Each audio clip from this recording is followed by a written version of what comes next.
Lucas capítulo 5.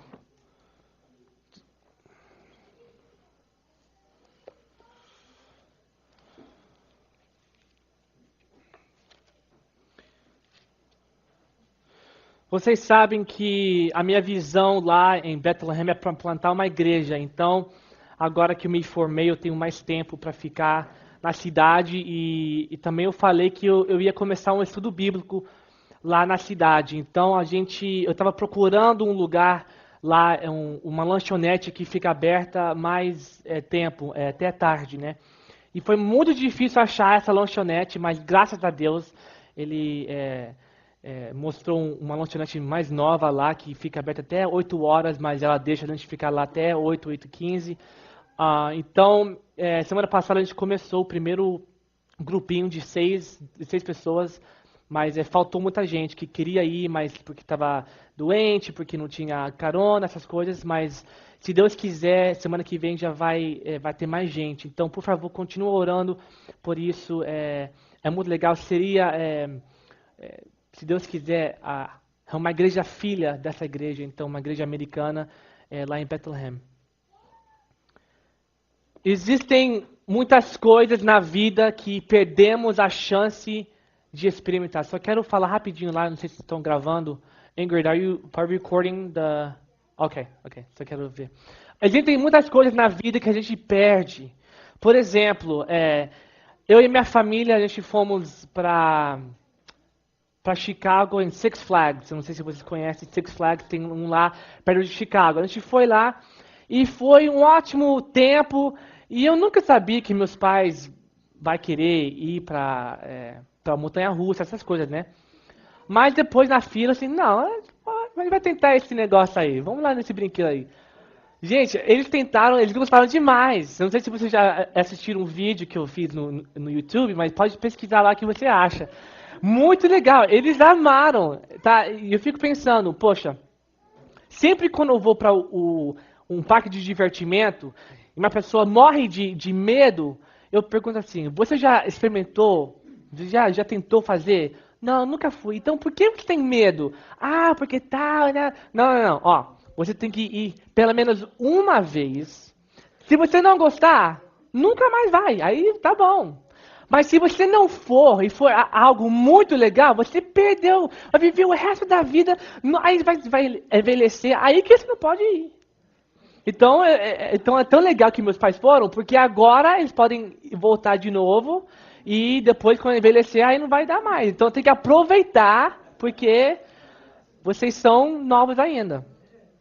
Outro exemplo, na faculdade eu não faço muito exercício, até hoje não faço, mas eu quero achar um emprego para começar a fazer academia. Mas na faculdade eu fico no quarto o dia inteiro fazendo tarefa e tal, e não faço exercício. Então eles começaram a fazer futebol, né, criar time e tal, e meus amigos, vamos lá, né, tem que fazer brasileiro, cara, tem que jogar. Tá bom, então eu vou jogar. Gente, o primeiro dia que eu joguei futebol, gente, eu tava cansado, assim, chegava assim, suado, cansado, não posso respirar, ai meu Deus, todo mundo, que isso, cara, você é brasileiro, que isso? E eu pensei, poxa, eu tô perdendo a minha chance de ir na academia. E na minha faculdade tem uma academia gratuita, você vai lá, pode fazer o que você quiser, e nunca, só vou uma vez, ai meu Deus, eu perdi minha chance. Então, tem muitas coisas na vida que a gente perde, a gente não faz o que a gente pode fazer. Mas eu fico pensando, será que como igreja, como filhos de Deus, temos perdido a chance de experimentar alguma coisa, algo maior que Deus tem para a nossa vida? Em Lucas 5, vemos que os discípulos, eles deixaram tudo e seguiram Jesus. Eles deixaram tudo para seguir Jesus. E eu fico imaginando, imagina se ele não tinha feito isso. Imagina se esses discípulos não quero seguir Jesus. Imagina se eles tinham feito isso. Eu creio na soberania de Deus. Eu sei que o Senhor ia arrumar outro jeito de fazer, e sabe, usar outras pessoas. Mas também eu pergunto, imagina se cada um de nós fizéssemos isso. Porque se esses homens pescadores comuns fizesse uma mudança tão grande no mundo, o que podemos fazer como igreja? Pelo poder do Espírito Santo hoje. Porque isso não é o propósito da igreja? Levar o mundo para Jesus? Mas por que Deus quer usar a igreja para a salvação do mundo? Por que Deus escolheu a gente? Por que Ele escolheu essa igreja? Povo, homens, frágeis. Por quê? É porque você lê a Bíblia, muitas vezes a gente pensa que a Bíblia é sobre você, é sobre a igreja, é sobre nós. Mas a Bíblia, o tema da Bíblia é Deus, é Jesus, é tudo sobre... A gente está incluído no plano de Deus, mas não é só sobre nós.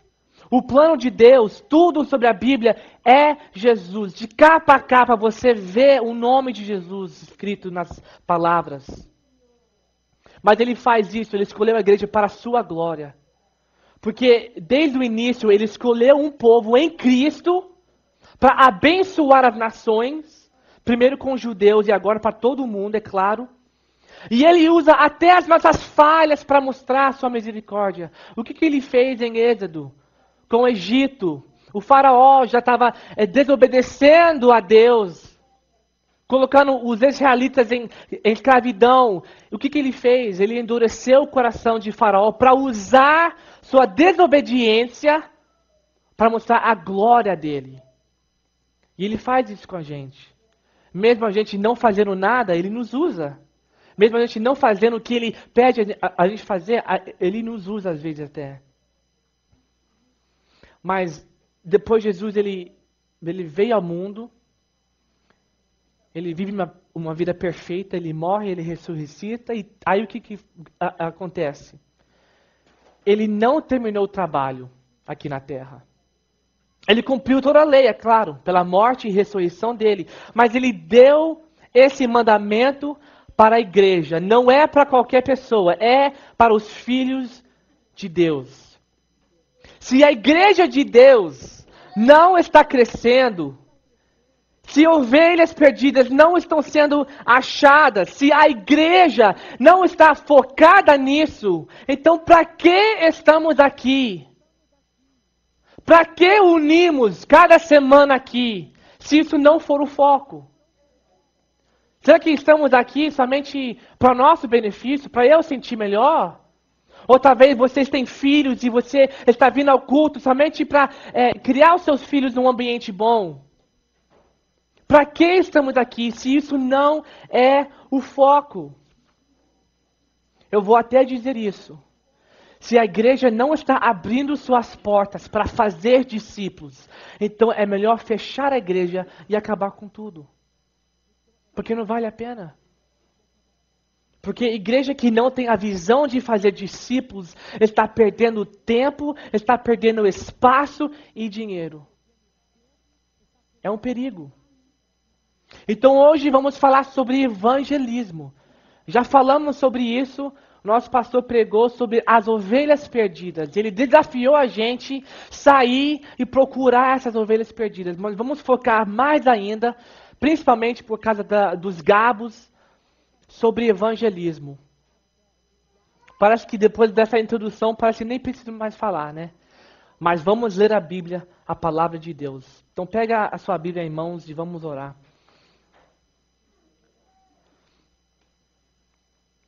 Pai, queremos aprender do Senhor, sabemos que somos imperfeitos, mas a Tua palavra é perfeita, a Tua palavra permanece para sempre. Mas, Senhor, precisamos principalmente do Teu Espírito Santo para revelar essa mensagem a nós.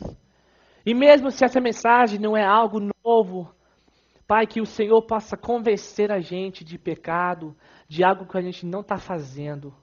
Ó Senhor, nos usa. Me usa agora para transmitir a mensagem a cada coração, Pai. Quebranta cada coração aqui. Penetra essa mensagem a cada vida. Eu oro em nome de Jesus. Amém. Então, qual é o contexto de Lucas? Eu vou explicar só rapidamente o contexto aqui dessa história. Tem 4 evangelhos da Bíblia. né? Mateus, Marcos, Lucas e João. Cada autor desses livros, tem o seu propósito de escrever o livro.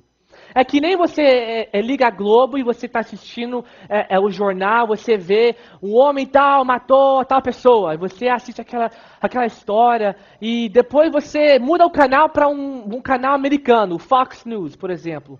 Aí você assiste a mesma história, mas essa história tem um ângulo diferente, um propósito diferente. Daí você liga outro canal, daí é a mesma história, mas tem um ângulo diferente. Os evangelhos são da mesma forma. Mateus, ele escreveu esse livro para mostrar Jesus como rei. Esse foi o seu propósito. Porque ele escreveu para os judeus. Então ele está falando, Jesus, ele é rei. E Marcos, ele escreveu para mostrar que Jesus é como servo. Jesus, ele servia as pessoas. João, ele escreveu o livro para mostrar Jesus como Deus. E Lucas, ele escreveu para mostrar Jesus como homem. Então, Lucas, ele relata várias histórias da vida de Jesus no dia a dia. Ele nos mostrou o amor e compaixão que ele teve com as pessoas. Então, quando a gente fala, você tem que viver como Jesus, a desculpa Jesus é Deus, né? Então é impossível ser como Jesus porque ele é perfeito, ele é Deus. Não podemos viver como ele viveu, mas Lucas, ele dá exemplo de coisas que Jesus fez. Por exemplo, ele amava as viúvas, ele conversava com elas, ele ajudava os pobres, ele curava os doentes. E ele dormiu até num barco, ele suou gotas de sangue, que significa que ele estava com um estresse profundo, ele era homem. Então nós devemos também nos esforçar para ser mais e mais como Jesus. Então no começo de seu ministério, Lucas ele relata várias histórias de como ele curou o povo, expulsou demônios. E daí chegamos a capítulo 5. Então hoje vamos falar sobre evangelismo e tem 3 passos de fazer discípulos. 3 passos, bem simples. O primeiro é confia em Jesus. O segundo é entra no mundo. E o terceiro é pesca usando a palavra de Deus. Então vamos nesses 3 passos usando Lucas 5, 1 a 11. Então vamos ler rapidamente Lucas 5, 1 a 11. Certo dia, Jesus estava perto do lago de Genezaré e uma multidão o comprimia de todos os lados para ouvir a palavra de Deus. Viu à beira do lago 2 barcos deixados ali pelos pescadores, que estavam lavando as suas redes. Entrou num dos barcos, o que pertencia a Simão, e pediu-lhe que o afastasse um pouco da praia. Então sentou-se e do barco ensinava o povo. Tendo acabado de falar, disse a Simão: vá para onde as águas são mais fundas e a todos lancem as redes para a pesca. Simão respondeu: mestre, esforçamo-nos a noite inteira e não pegamos nada. Mas porque és tu quem está dizendo, isto vou lançar as redes. Quando o fizeram, pegaram tal quantidade de peixes que as redes começaram a rasgar-se. Então fizeram sinais a seus companheiros no outro barco, para que viessem ajudá-los. E eles vieram e encheram ambos os barcos, ao ponto de começarem a afundar. Quando Simão Pedro viu isso, prostrou-se aos pés de Jesus e disse: afasta-te de mim, Senhor, porque sou um homem pecador. Pois ele e todos os seus companheiros estavam perplexos com a pesca que haviam feito, como também Tiago e João, os filhos de Zebedeu, sócios de Simão. Jesus disse a Simão: não tenha medo, de agora em diante você será pescador de homens. Eles então arrastaram seus barcos para a praia, deixaram tudo e o seguiram. Então o primeiro passo aqui é confia em Jesus. Na verdade, só vamos deixar tudo se realmente soubermos para onde ou para quem a gente vai. Não é isso? Não é assim no casamento? Não é assim no casamento. A gente namora a pessoa, tem que avaliar essa pessoa, eu não sei se dá certo e tal. Depois você toma uma decisão, sim, eu quero casar essa pessoa. E depois não tem volta. Não é isso? Vocês que já são casados, vocês creem que depois de casar você tinha que largar de alguns costumes, largar, mudar algumas coisas? Vocês creem nisso ou eu sou doido? Porque eu não casei ainda, então eu não sei. Eu tô certo? Ok. Então você tinha que mudar algumas coisas, não é? Então, por exemplo, na minha faculdade, eu morei lá 4 anos. Em um ano eu morei com mais 2 rapazes. O meu amigo de quarto era limpinho demais, muito legal, igual eu. Mas os outros 2, no outro lado, gente, foram porcos demais. Eu entrava assim no banheiro, tudo molhado, xixi em todo lugar, cabelo, tal. Meu Deus do céu, muito ruim. Eu fico pensando, tadinha da esposa que essa pessoa vai ter. Porque ela vai sofrer. Porque ela não tem noção. Porque, legal, homem legal e tal, mas não tem noção do que acontece dentro do banheiro. No quarto, você entra aqui, aquele cheiro assim. Meu, nem vou descrever, porque é muito, muito ruim. Então a gente, o homem, tem que deixar algumas coisas, né? Tem que mudar, tem que saber limpar, tem que fazer essas coisas. Agora que estou em casa, irmã, me ajuda aqui, eu preciso sabe, aprender a lavar e o banheiro e tal, essas coisas, né? Mulheres também tem que deixar, não é só os homens também não. Porque depois de casar, mulheres, vocês têm que deixar o seu vício em sapatos. Não é? Tem que deixar o seu vício em bolsas e joias. Por quê? Agora você tem filho. Você tem que gastar esse dinheiro para o seu filho, manter o seu filho, essas coisas. Então temos realmente de pensar primeiro, para eu largar isso aqui, eu vou para onde? Mas seriamente falando, quando casamos, devemos principalmente deixar pecado lá fora. Não é isso? Porque agora seu pecado está afetando outra pessoa. Não é só você. Vou falar uma coisa bem difícil escutar, bem difícil falar às vezes. Mas a pornografia está estragando os lares. Por exemplo, muita gente pensa que a pornografia só afeta a pessoa que está cometendo. Mas isso não é verdade. Eu já ouvi histórias de homens que depois de casado não podia começar a ter relações com a esposa sem assistir pornografia. Imagina o que a mulher sente com isso. Então esses são pecados dentro de casa que sabe, ninguém vê, só o lar que vê, mas isso estraga. Então a gente tem que largar do pecado, largar desses vícios antes de se casar. Mas eu não estou aqui para falar sobre casamento. Eu estou aqui falando sobre o nosso relacionamento com Jesus. Porque como temos que largar do pecado para casar, com certeza com Jesus é a mesma coisa e até mais ainda. E os discípulos deixaram tudo. Então precisamos deixar nós mesmos. Versículo 11 fala assim, ó. Eles então arrastaram seus barcos para a praia. Deixaram tudo e o seguiram. Muitas vezes, a igreja, a gente corre atrás de conforto. A gente corre atrás de conforto, mas vou falar o seguinte: não corre atrás de conforto. Porque nenhum dos apóstolos tiveram conforto, meus irmãos. Paulo estava na cadeia, frio, com fome, cansado, e enquanto ele escrevia as famosas palavras, não precisa abrir, mas em Filipenses 4, vocês conhecem, alegrem-se sempre no Senhor, novamente, alegrem-se. Mas espera aí, Paulo, na cadeia, com frio, com fome, cansado, e ele está escrevendo para a igreja de Filipenses, porque essas pessoas estavam reclamando da vida. Mas Paulo, você não conhece não, Paulo.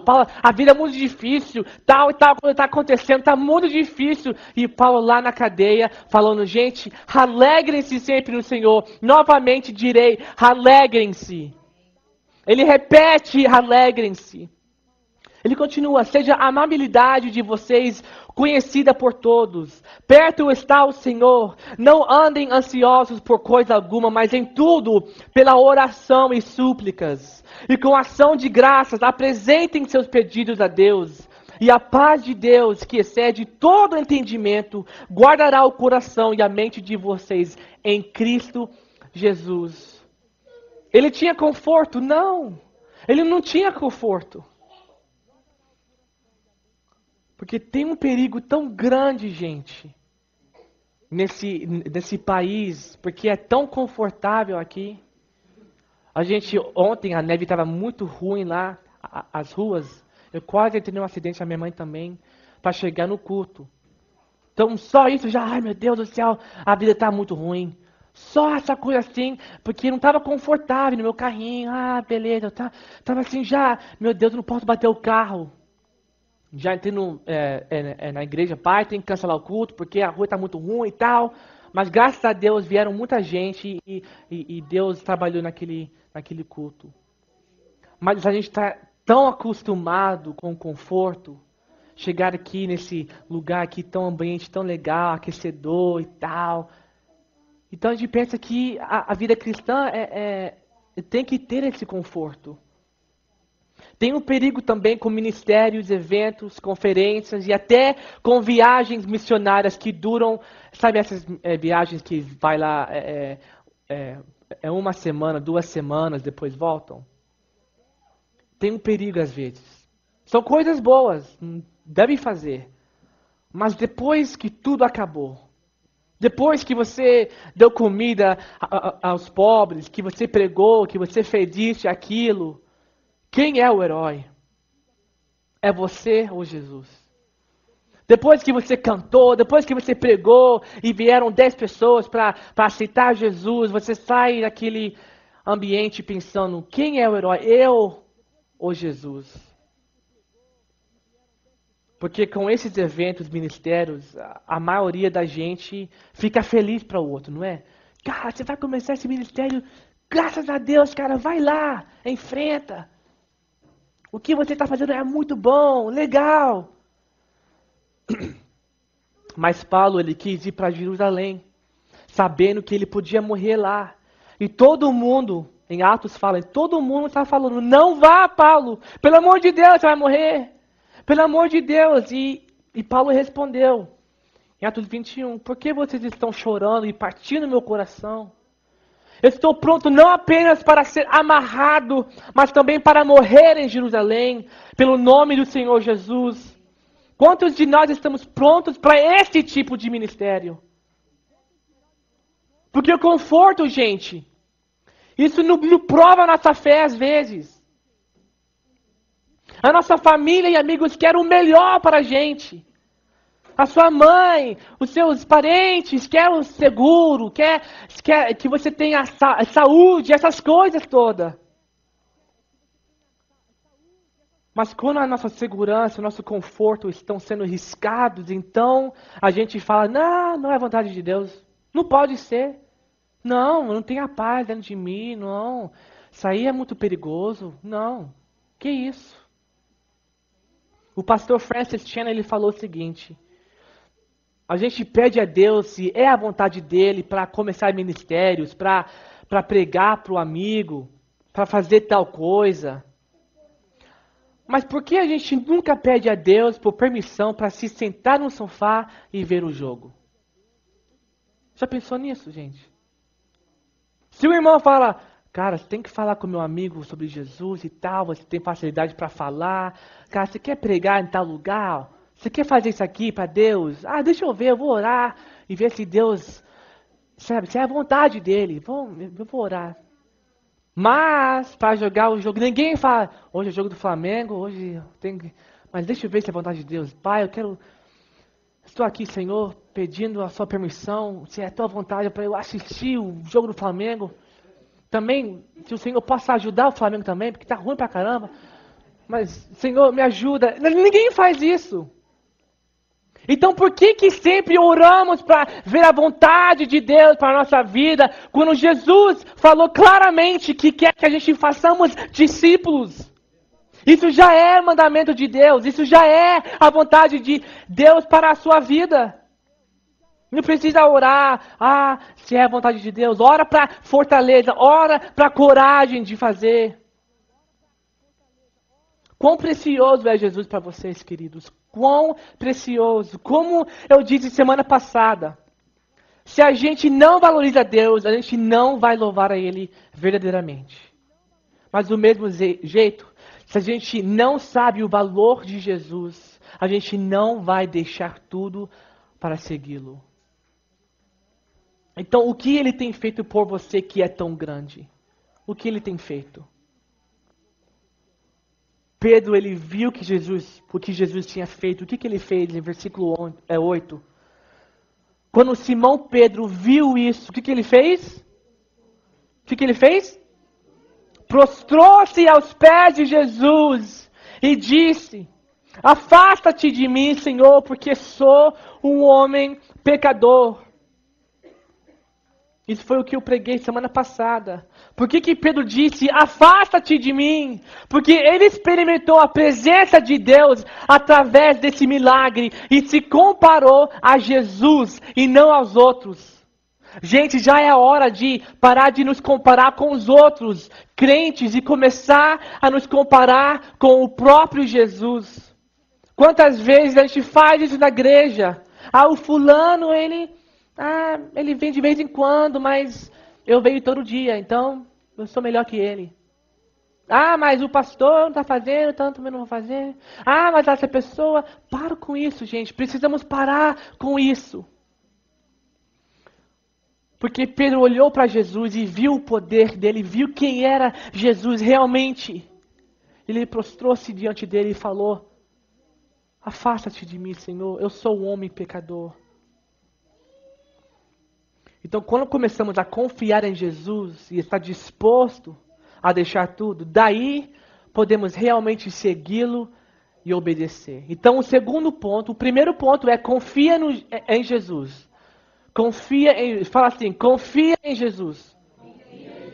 Esse é o primeiro ponto. O segundo ponto é, entra no mundo. Fala, entra no mundo. Jesus, ele comanda e nós obedecemos. É simples demais. Porque vocês sabem a grande comissão em Mateus 28, né? Ele usa duas palavras. Quais são as duas palavras? Façam. Como que é? Façam discípulos, gente. Isso é muito óbvio. É muito simples. Mas mesmo sabendo a verdade, muitas vezes a gente não faz. Estamos perdendo algo melhor. E, gente, devemos contar os nossos dias, sabe por quê? Temos a tendência de perder muito tempo. A gente gasta muito tempo criando desculpas. Pedro fez a mesma coisa. Jesus, eu já trabalhei a noite inteira. Não peguei nada. Tem gente que fala, mas eu não tenho tempo para isso. Jesus disse para colocar em primeiro lugar o reino de Deus. Mas eu não entendo a Bíblia. Então desliga a televisão, peça a Deus por sabedoria e começa a estudar a palavra de Deus. Mas eu não sei falar bem. Foi Deus quem criou sua boca para falar. Mesmo eu tenho uma língua travada, às vezes até eu gaguejo. Mas isso não vai impedir que eu pregue a palavra de Deus sobre o meu rei. Mas a minha família não vai se converter, já faz anos. A salvação não depende de você, depende do Cristo Redentor. Deus levou, vocês conhecem a história de Ezequiel. Eu nem planejei isso, mas vocês cantaram sobre Ezequiel. Vamos lá em Ezequiel 37, versículo 11.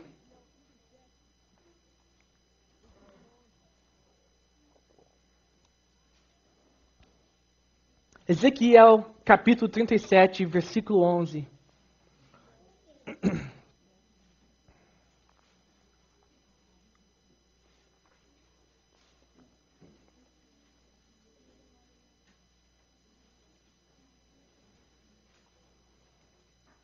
Vocês conhecem a história, mas eu quero que vocês leiam comigo. Deus levou o profeta Ezequiel para um vale de ossos secos. E ele disse o seguinte, versículo 11. Filho do homem, estes ossos são toda a nação de Israel. Eles dizem, nossos ossos se secaram e nossa esperança desvaneceu-se. Fomos exterminados. Por isso, profetize e diga-lhes, assim diz o soberano, o Senhor. Ó meu povo, vou abrir os seus túmulos e fazê-los sair. Trarei vocês de volta à terra de Israel. E quando eu abrir os túmulos e os fizer sair, vocês, meu povo, saberão que eu sou o Senhor. Porei o meu espírito em vocês, e vocês viverão, e eu os estabelecerei em sua própria terra. Então vocês saberão que eu, o Senhor, falei e fiz. Palavra do Senhor. Meus irmãos, se Deus é capaz de dar vida a ossos secos, então Ele é muito capaz de dar vida a seu marido, de dar vida a sua esposa, de dar vida a seus filhos, os seus parentes e seus amigos.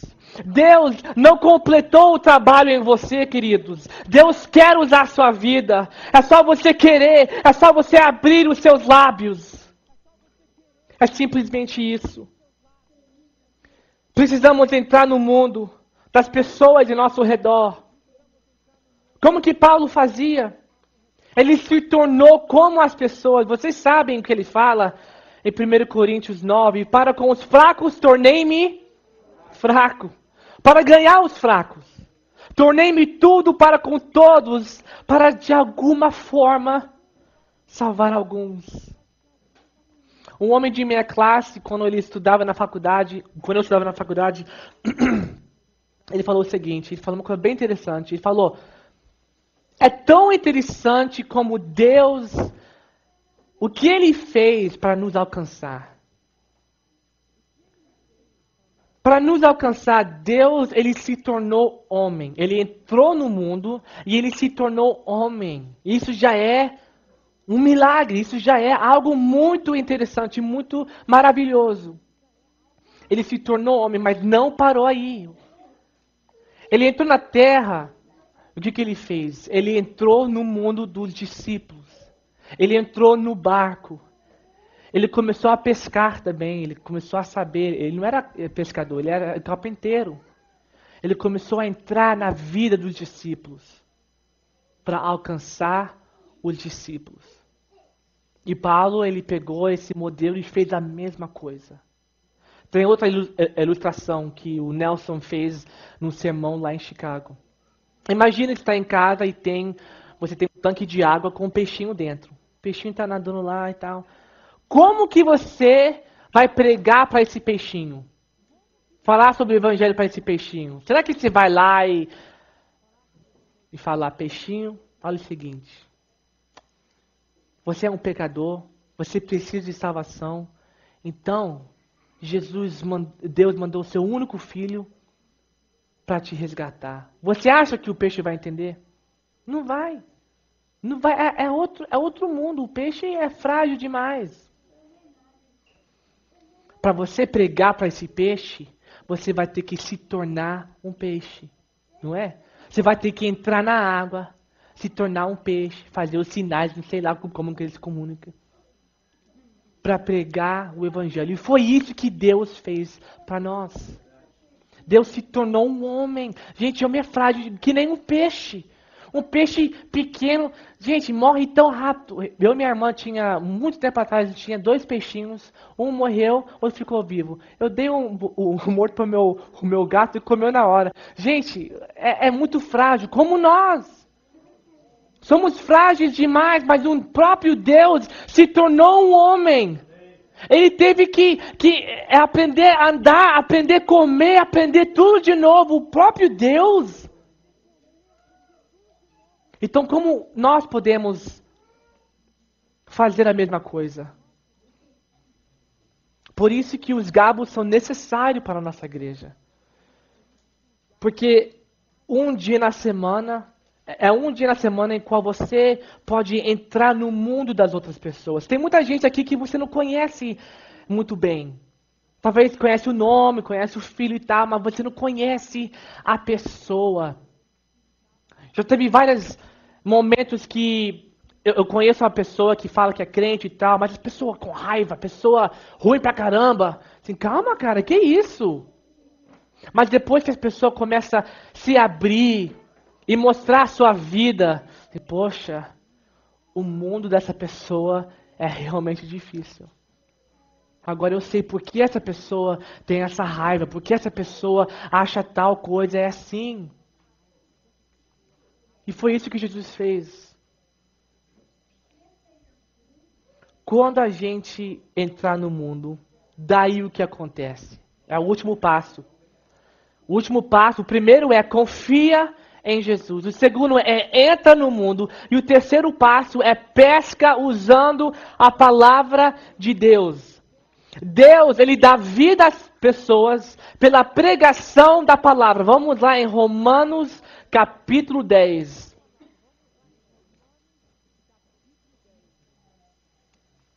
Romanos capítulo 10, versículo 17.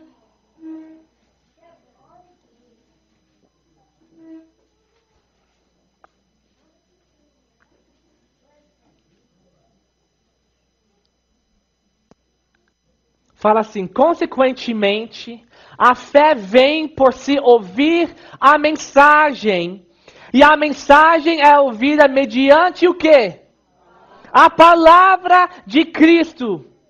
Somos a igreja palavra pura, porque pregamos a palavra pura.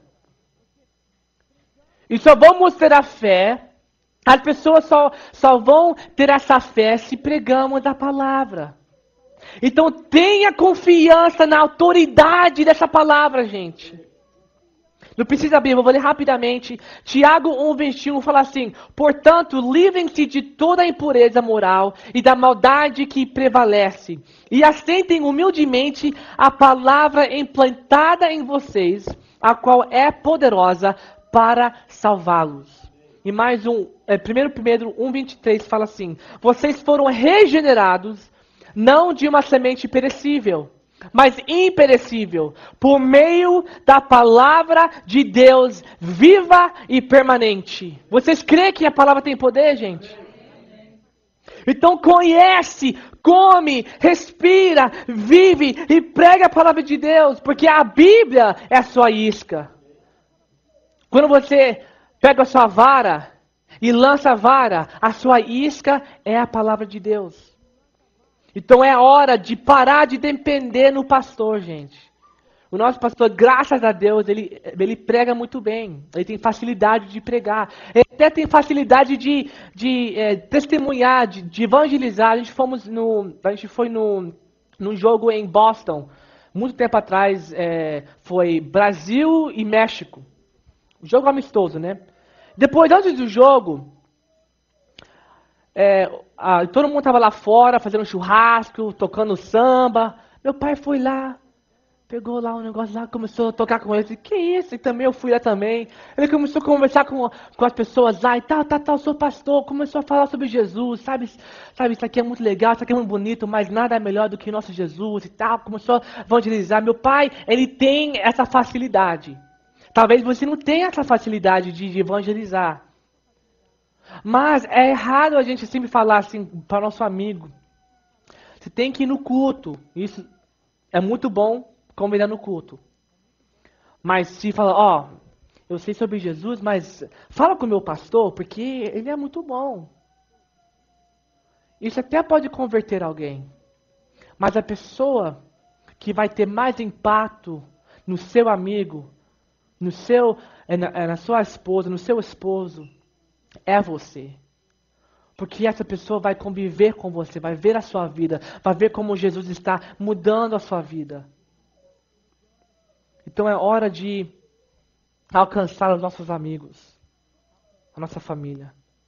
Mas toda essa conversa sobre o fazer faz parecer que tudo depende de nós. A gente tem que fazer, é só nós, mas não, a gente não consegue fazer nada sem o Espírito Santo. E Pedro, ele disse que ele trabalhou a noite inteira. Ele usou seus próprios esforços. Ele fala assim, versículo 5. Mestre, esforçamo-nos a noite inteira e não pegamos nada. Pedro conhecia as águas, ele era pescador desde o início. Desde 10 anos, talvez, 10 anos ele começava a fazer isso. Ele sabia o melhor tempo de pescar, que era à noite. Então, depois que o sol vem, é mais difícil porque os peixinhos vão tudo lá para o seu canto.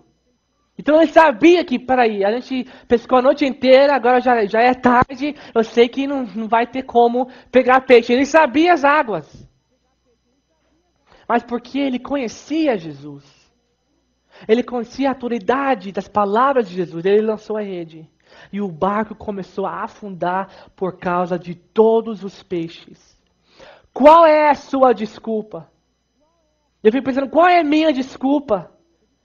Ah, eles não gostam de igreja, então nem vou tocar no assunto. Ah, mas eles são muito velhos. Ah, mas são muito jovens. Ah, mas eles não crêem. Essa pessoa é ateu, não vai nunca, nem vou tentar. Ah, mas sabe, eles não vão entender, já faz tanto tempo, não vai entender não. Mas sabe, Deus olha além disso. E ele fala assim, ó, eu vou salvar o seu esposo, eu quero salvar os seus pais, eu quero salvar o seu amigo que não crê em mim. Não importa que hora do dia é, não importa o quão frio é o seu coração, não importa quantas vezes você convida essa pessoa à igreja, se você lançar a rede em obediência a mim, eu vou encher o seu barco para o ponto que você vai começar a afundar na graça e o poder de Deus. É isso que vai fazer você cair de joelhos em adoração, como Pedro fez. Igreja, palavra pura, você quer ver milagres de Deus? Você quer ver Deus agir numa forma gloriosa no ano de 2013? Você quer ser usado por Deus? Então já é hora de parar de ser confortável e lançar a rede. É perigoso, gente, ser confortável na igreja. A gente tem a nossa vara em mãos. Quem aqui gosta de pescar? Levanta a mão. Quem aqui gosta de pescar? Então, lá em Bethlehem tem um pescador lá que ele é fera, o Freddy, se vocês talvez conhecem ele. E um pescador mesmo, ele conhece a sua vara. Ele compra, gasta um dinheirão. Ele conhece a vara, a tensão, os botãozinhos. Ele conhece a cor, como que é. Ele conhece cada isca. Essa isca aqui é para tal peixe. Essa isca aqui é para tal peixe. Esse cantinho aqui é melhor. Não, essa temperatura é o melhor. Ele conhece tudo. E nós também, como crentes, conhecemos a palavra. Conhecemos que precisamos fazer discípulos. Conhecemos tudo sobre o cristianismo, Jesus.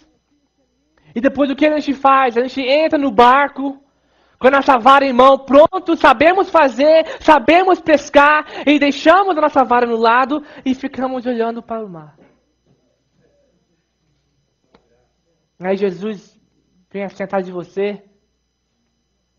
Meu filho, o quê? Você está olhando para esse mar? Sim, muito lindo. Muito lindo. Aí ele começa a falar. Ele está cheio de peixes. A colheita é grande. Mas os trabalhadores são poucos. Lance sua vara. Aí a gente responde. O Senhor tem razão. Né? O Senhor está certíssimo. Aí Jesus fica olhando e você tem até uma atitude. Quê? Eu estou aqui, não estou? Eu estou aqui todo final de semana. Eu estou aqui dando meu dízimo. Eu estou aqui batendo palmo, não estou? E Jesus continua olhando. Você ainda não lançou a sua vara. Todo esse treinamento, toda essa sabedoria para deixar a sua vara no lado. Sabe, seu maior inimigo é você mesmo. O seu próprio coração é o seu maior inimigo. Uma igreja não cresce porque tem muitos ministérios e eventos. Pode até crescer em número. Mas uma igreja que cresce é quando o povo trabalha. É quando o povo lança a rede. É quando o povo larga de tudo para seguir Jesus. É quando o povo está disposto a fazer qualquer coisa para salvar qualquer pessoa, como Paulo fez. Lança a rede e experimenta o poder de Deus. Mas tenho mais um ponto que quero fazer. Prega a palavra de Deus com precisão. Essa vara que você tem, você não precisa enfeitar essa vara, a palavra de Deus. A palavra já é perfeita. Preste atenção. Por isso que é tão importante deixar tudo para trás. Porque quando a gente lança a rede, vai ter pessoas que vai amar a sua mensagem e vão aceitar com tudo. Mas tem outras pessoas que vão pensar que você é um idiota. Vamos lá em 1 Coríntios, a última passagem. 1 Coríntios capítulo 1.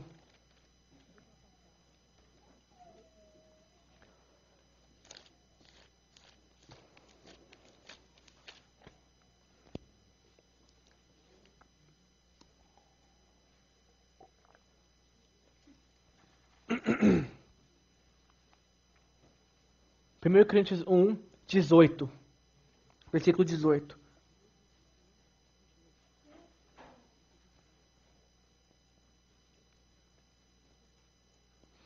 Fala assim: pois a mensagem da cruz é loucura para os que estão perecendo. Mas para nós que estamos sendo salvos é o poder de Deus. Pois está escrito: destruirei a sabedoria dos sábios e rejeitarei a inteligência dos inteligentes. Onde está o sábio? Onde está o erudito? Onde está o questionador desta era? Acaso não tornou Deus louca a sabedoria deste mundo? Visto que na sabedoria de Deus o mundo não o conheceu por meio da sabedoria humana. Agradou a Deus salvar aqueles que creem por meio da loucura da pregação. Gente, se todo mundo ama o evangelho que você prega, então provavelmente você não está pregando o evangelho correto. Precisamos já esperar essa rejeição, porque vai acontecer. O pastor Matt Chandler, ele fala assim, ele explica num sermão como é que nós aparecemos para um pecador que a gente prega.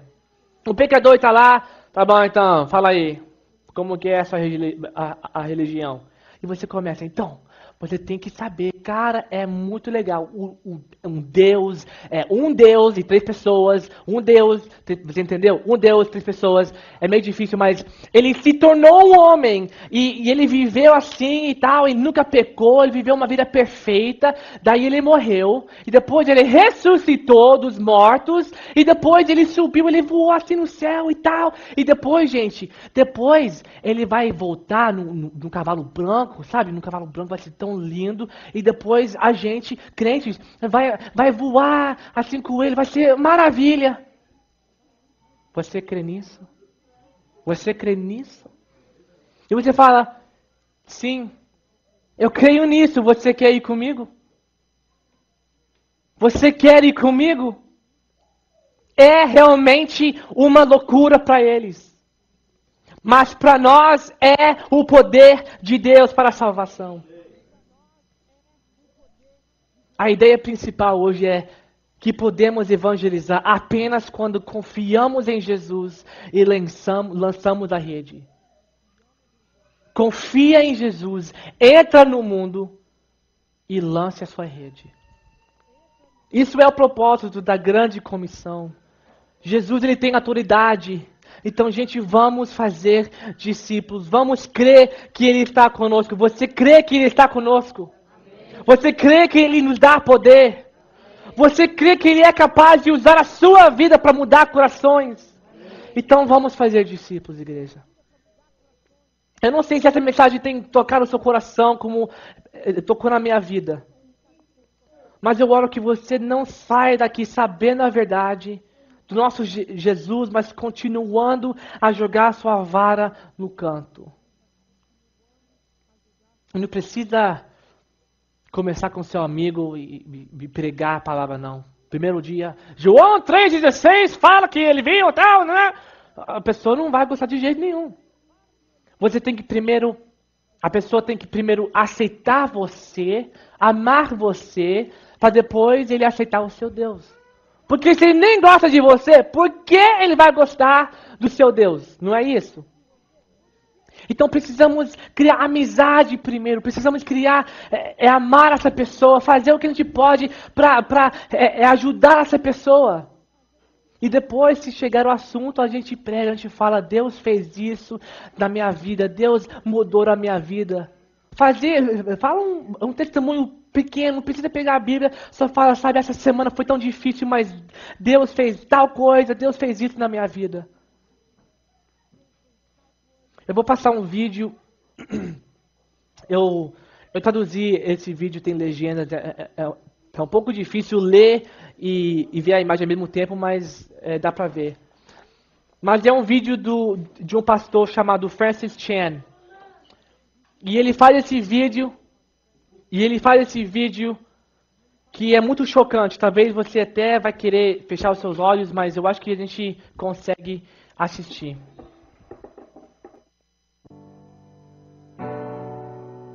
For the last year, I've been hearing about the persecution of the pastors and the missionaries and just the Christians in general in India, in the Orissa area.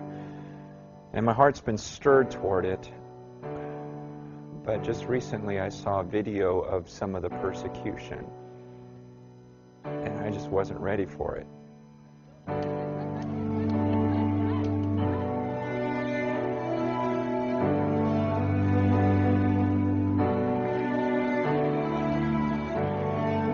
I thought I understood what was going on over there, and then I saw the video, and I wanted to throw up when I was done watching it. It caused me to question everything in my life. I mean, literally everything. Everything about me, everything about church. I mean, when I saw these men of God literally being beaten, I've never seen someone being beaten to death. I've never seen people getting mobbed, and literally, I'm not sure that I've even seen death in a violent manner. And when it's the real thing, it just makes you sick. You knew it was going on, but to see it, I can't explain it.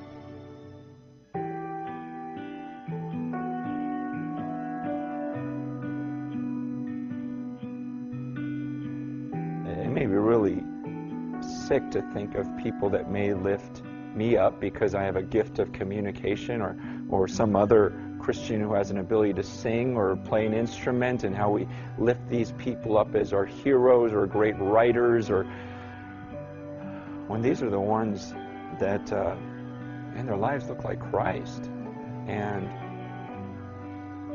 see, when we make a popular author or speaker our hero, then it's easy to go, oh yeah, I want to become like him. But then when we look at these martyrs and these people who really have died for the gospel, if we lift them up to be heroes, we have to constantly ask ourselves the question, do I want to be that?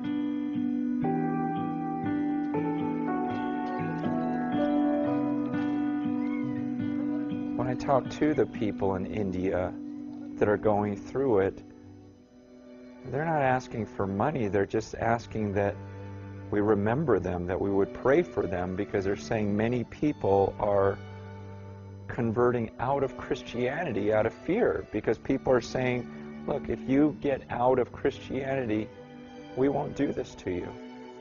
And so people are scared, and so they're saying, would you just pray for us for courage? And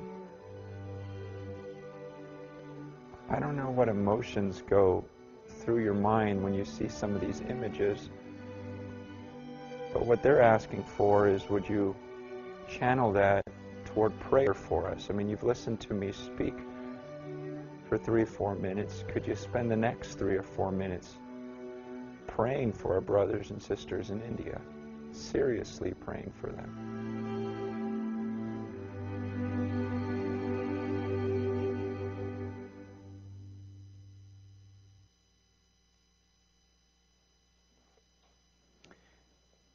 Então esse vídeo, a primeira vez que eu assisti, eu não podia segurar minhas lágrimas. Até agora eu fico tão emocionado vendo esses irmãos de Deus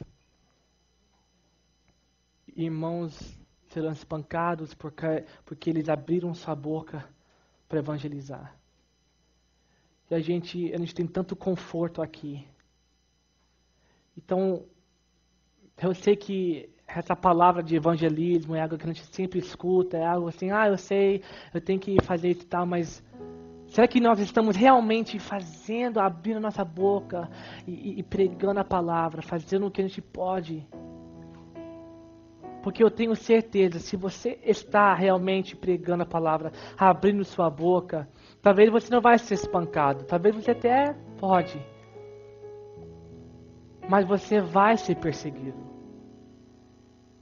A Bíblia fala, Paulo até fala, a pessoa que quer viver uma vida para Deus, vai ser perseguido.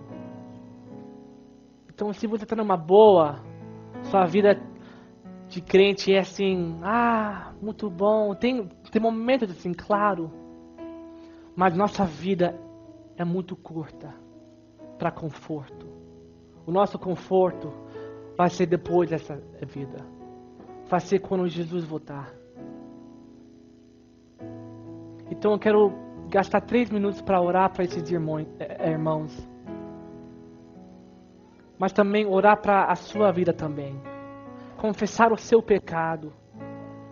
E falar, Senhor, eu não tenho falado nada, eu tenho relaxado demais, eu não tenho te buscado, eu não tenho feito nada. Eu quero viver como esses heróis aí. Esses são os heróis da nossa vida. Não é ninguém, não é um jogador de futebol, não é alguém na televisão. É pessoas que realmente vivem para Jesus. Então vamos levar 3 minutos para orar. Oração, fale com Deus. Podemos até agradecer pelo conforto que nós temos aqui, mas que isso não impeça a gente trabalhar no reino dele, largar tudo para segui-lo. Diga para Deus, Deus, eu pela fé eu quero largar tudo para te seguir. Eu pela fé eu quero abrir os meus lábios, eu quero abrir o meu coração, a minha casa para os gabos. Eu quero convidar alguém. Quero fazer discípulos, Jesus, me ajuda nisto. Faça essa oração. E ore pela igreja perseguida na Índia, na China, nos países islâmicos. Pastores presos. Famílias que perderam seu ente querido, sumiram, não sabem onde estão. Mas não desistem da fé. Perseveram na fé. É momento de você orar, interceder por esses irmãos sofredores. Mas não param de pregar, não param de evangelizar. Alguns países da Ásia colocam fogo em crentes, em praça pública. A ONU está até preocupado com isso, tomando decisões sobre essa perseguição violenta sobre os discípulos de Jesus. Não foi só na época de Jesus, dos apóstolos. Continua hoje.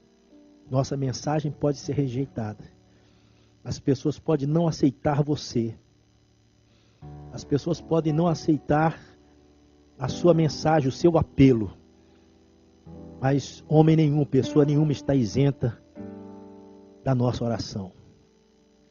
Nós podemos orar e Deus pode tocar no coração. A igreja precisa orar. É em casa, é nos gabos, é aqui. Precisamos orar para que Deus salve. Mesmo aqueles que nós achamos que é caso perdido. Eu costumo dizer, não há caso perdido para Deus. Temos que interceder, temos que orar. Não peça para a vida ficar mais fácil. Peça para você ter mais força, mais coragem. Eu preciso de mais força, eu preciso de mais coragem, Deus. A luta está aí. Mas com Jesus nós somos mais do que vencedores. Esse é o papel da igreja. Vamos recomeçar os gabos com alegria. sabendo que não é fácil. O diabo não quer, o diabo vai lutar contra, mas nós estamos com os nossos olhos fitos na pessoa de Jesus. Somos pessoas sérias, com o nosso comprometimento com a palavra, com o evangelismo, com o discipulado. Deus tem nos usado e irá nos usar. Se você não tem se deixado usar por Deus, esse é o ano, 2013, é o ano para você se deixar ser usado pelo Senhor.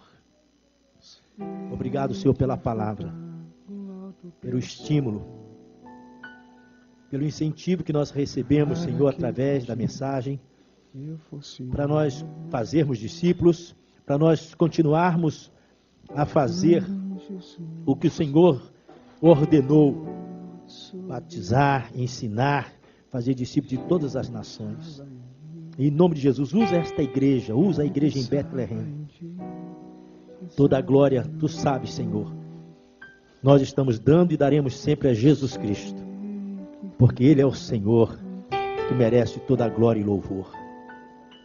E esses irmãos que têm batalhado para ganhar almas no meio de perseguição, são os nossos heróis. Receba nossa gratidão pela fé que o Senhor colocou nesses corações e no nosso coração. Em nome de Jesus, nós te louvamos, te adoramos e te pedimos amém. Amém, queridos?